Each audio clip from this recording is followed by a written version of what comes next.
Hi guys, AR Malik here. Today we will learn how to check recent activities on Facebook.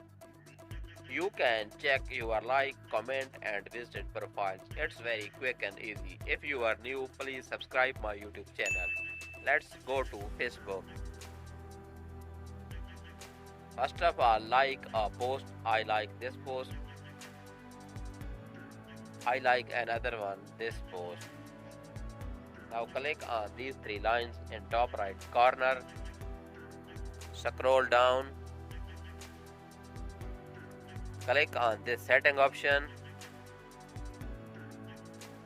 Again scroll down. Find an option of activity log. Click here. Scroll down again and here at bottom you have an option of view activity history. Click here. Here is your complete activity history which you have done previously.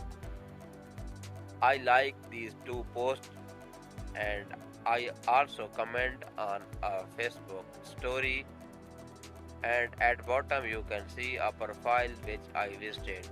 This is how you can check your activity history on Facebook. Like, comment and subscribe. Thanks for watching full video.